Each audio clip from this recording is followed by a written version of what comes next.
নিজের সন্তান মনে করে আমি তার জন্য যা কিছু করেছি আল্লাহ ওই বিনিময়ে তুমি আজকে কি নাজাত দিবা না?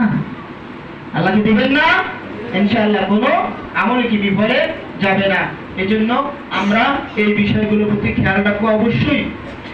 এবং আমার যে সমস্ত ছাত্র ভাইয়েরা তোমরা যারা পাগড়ি দিবা আজকে, তোমাদের কাছে আমার একটা নসিহত থাকবে, খবরদার এই পাগড়ির অবমাননা তোমরা করবা না। যেই মাথায় পাগড়ি উঠাইছো এই মাথা যেন ভালো কাজে ব্যয় হয়, এই মাথা যেন কোরআনের পক্ষে থাকে, এই মাথা যেন দ্বীনি এলেমে ভরপুর থাকে। কল্যাণকর এলেম দিয়ে তুমি নিজেকে তুমি সুন্দর করবা, তোমার সমাজকে সুন্দর করবা, তোমার রাষ্ট্রকে সুন্দর করবা। রাজি আছো ইনশাআল্লাহ? ইনশাআল্লাহ। এবং ছোট ছোট ছাত্র যারা আছো তোমরা সকলেই আদব কায়দা অনুযায়ী চলবা। আদব এমন একটা জিনিস, বেয়াদব কিন্তু কোনোদিন আল্লাহ রহমত পায় না, কোনোদিন পায় না।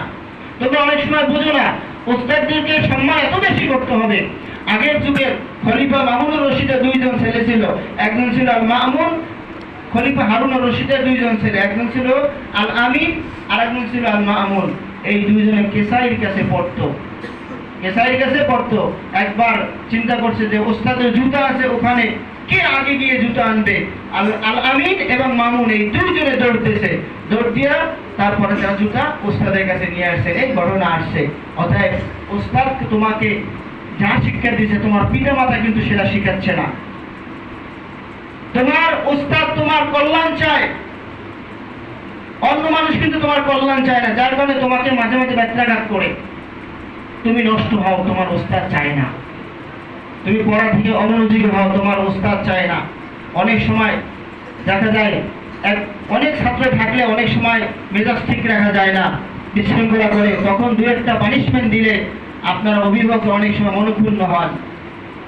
মাসে গেল ভাই, ছাত্র মানুষ করে যে কত কঠিন, যারা শিক্ষকতার পেশায় না ঢুকছে তারা এগুলো বুঝবে না। বিশেষ করে ছোট বাচ্চাদেরকে যারা পাঠদান না করিয়েছে তারা এগুলো বুঝবে না।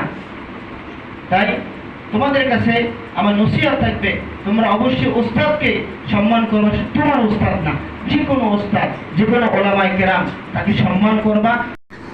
কিন্তু শর্ত হলে তোমার আমল থাকতে হবে। তোমার কি আমল থাকতে হবে।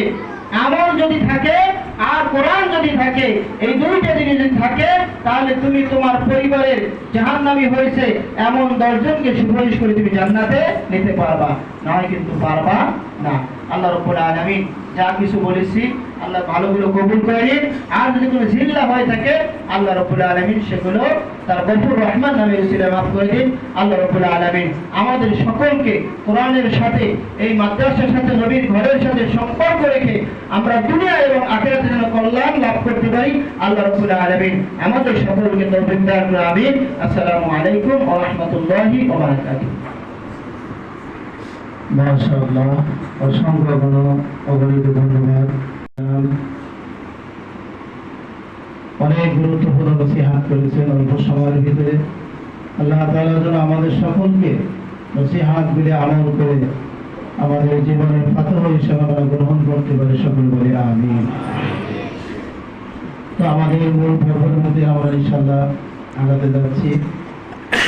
তো আপনাদের সামনে এই মুহূর্তে সংক্ষিপ্ত আকারে কিছু আলোচনা করছেন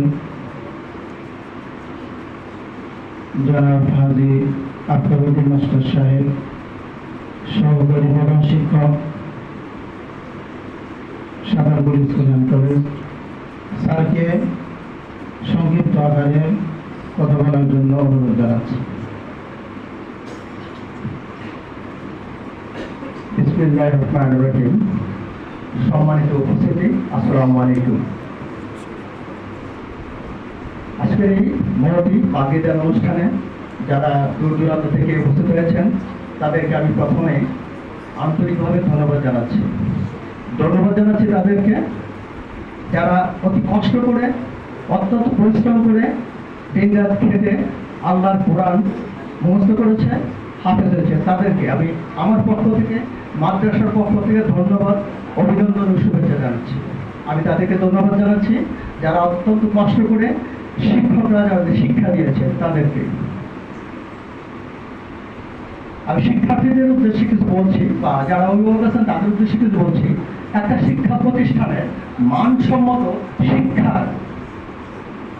শিক্ষার জন্য দরকার হয় 4টি উপাদান। প্রথমে থাকবে শিক্ষার্থী, শিক্ষক, অভিভাবক এবং ব্যবস্থা পরিচালক। এই 4টা উপাদানের মধ্যে সবচেয়ে গুরুত্বপূর্ণ উপাদান হচ্ছে শিক্ষার্থী। তোমরা শিক্ষার্থী যারা আছো, তোমরা যদি নিয়মিত লেখাপড়া না করো, দিনের কাজ দিনে শেষ না করো, মাদ্রাসার আদব কায়দা মেনে না চলো, তাহলে কোনো সময় একটা ভালো শিক্ষা প্রতিষ্ঠান করা সম্ভব হবে না। আপনার শিক্ষক থাকবে, অভিভাবক থাকবে, ব্যবস্থা পরিচালক থাকবে, এর মধ্যে সবচেয়ে গুরুত্বপূর্ণ উপাদান কারা? শিক্ষা, তোমরা। তাই আমি আজকের অনুষ্ঠানে তোমাদেরকে আহ্বান জানাবো, তোমরা অবশ্যই নিয়মিত মাদ্রাসায় আসবে, নিয়মিত লেখাপড়া করবে। শিক্ষকরা যে উপদেশ আদেশ দেয়, যেভাবে পড়তে বলে সেভাবে অবশ্যই পড়বে, দিনের পর দিনে অবশ্যই শেষ করবে। আমি শিক্ষকদের বলবো, আপনারা যারা শিক্ষা দিচ্ছেন এটা অবশ্যই পরিশ্রমের কাজ, শিক্ষকদের দায়িত্ব আছে। আপনারাও শিক্ষার্থীদেরকে খুব আদরের সাথে, যত্নের সাথে, আপনার আন্তরিকতার সাথে লেখাপড়া করাবেন, যাতে এই মাদ্রাসাটার ভবিষ্যৎ এবং মান উন্নত করা যায়। যারা অভিভাবক আছেন তাদেরকে আমি রিকোয়েস্ট করবো যে এখানে দায়িত্ব আপনাদেরও আছে। আপনারা কি দেখবেন আপনার বাচ্চাদের মাদ্রাসা দিয়েছেন, শিক্ষকরা ঠিক মতো শিক্ষা দিচ্ছে কিনা, যেভাবে শিক্ষা দেওয়ার কথা সেভাবে শিক্ষা দিচ্ছে কিনা, আপনারা বাচ্চারা যারা বোর্ডিং আছে তাদের খাওয়া দাওয়া ঠিক মতো হচ্ছে কিনা, তাদের প্রতি তারা কেয়ার নিচ্ছে কিনা, এই জিনিসগুলো আপনারা দেখবেন। দরকার হলে প্রতিদিন হোক, সপ্তাহে হোক, 15 দিনে হোক, অন্তত শিক্ষকের সাথে আলাপ করবেন যে আমার বাচ্চাটা দেখুন দিচ্ছে হুজুর লেখাপড়া কি করতেছে কিনা, মাদ্রাসার নিয়মকানুন মানতেছে কিনা, বেয়াদবি করতেছে কিনা। এই তথ্যগুলো আপনারা অবশ্যই শিক্ষকের কাছ থেকে নেবেন এবং শিক্ষকের কাছ থেকে নেবেন। তারপরে যদি ভালো আচরণ না পান, ভালো আনসার তারা না দিতে পারে, যারা এখানে ব্যবস্থাপনা কমিটিতে রয়েছে তাদের সাথে কথা বলবেন, তাহলে সমস্যার সমাধান হবে। আমি শিক্ষার্থীদের উদ্দেশ্যে আমি একটা কথা বলছি, একটা ঘটনা উল্লেখ করছি। তোমরা সবাই জানো, আমরা জানি ইমাম আবু রহমতুল্লাহ আলাইহি যে কোনো অবস্থায় আমরা তোমাদের পাশে আছি ইনশাআল্লাহ। তোমাদের যে অর্থ লাগে, কিছু লাগে, ইমাম সাহেব বলছে আমাদের এই এলাকায় যারা